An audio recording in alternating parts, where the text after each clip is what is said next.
Today I have a very fun Okina Prime build for you guys. This build is actually insane. You're gonna be using gas and code for our status. We're gonna be using melee exposure.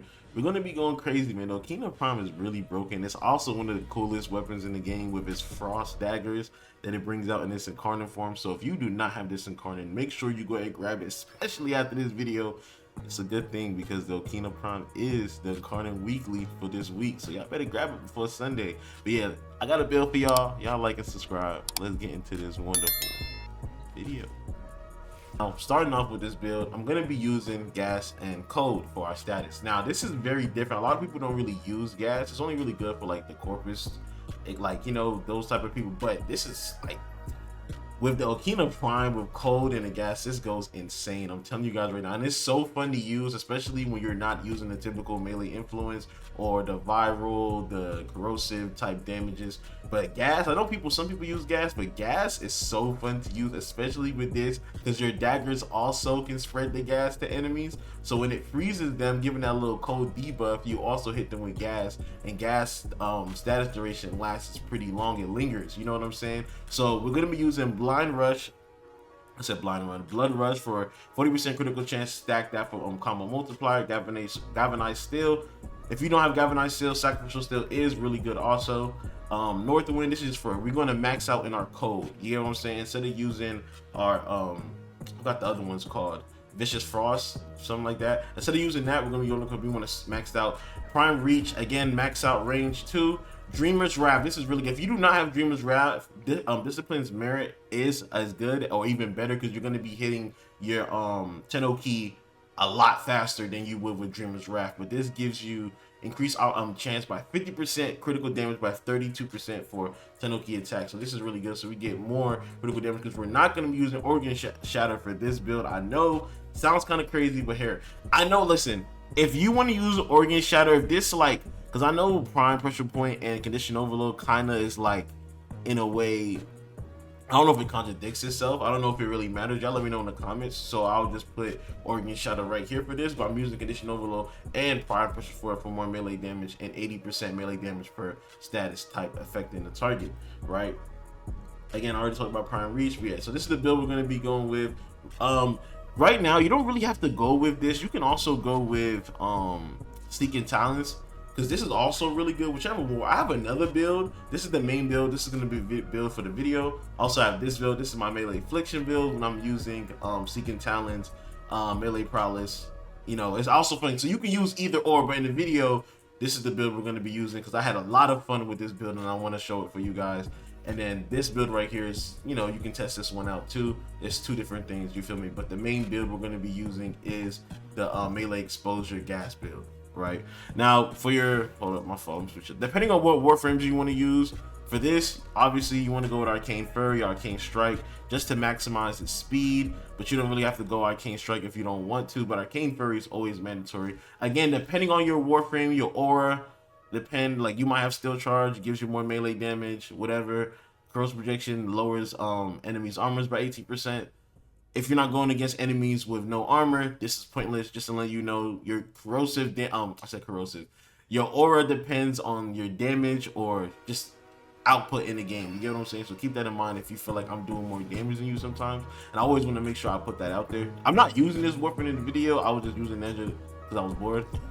But the Nihilist is also really good, being able to pull enemies together. If you don't have the Nihilist, you can also use the Panzer. But for this build, we will be using the Nautilus. You get what I'm saying? This right here is a good build. This right here is also going to be really good for a mod for the build, because it allows us to spread code status to enemies in 60 meters around within 60 meters. I said 6 meters, I'm sorry.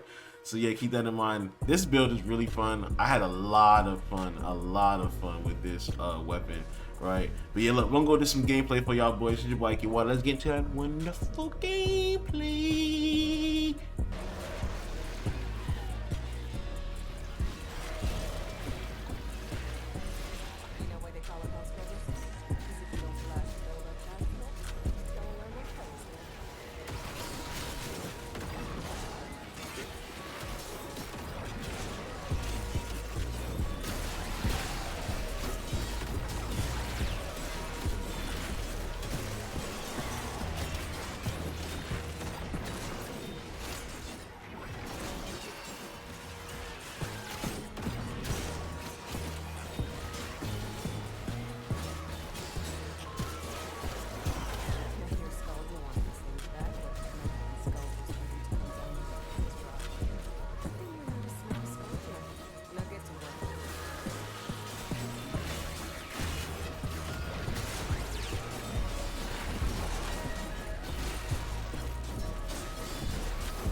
as you guys can see, the Okina Prime is really fun to use. It's one of the top 20, no, I say top 10 melees in the game right now.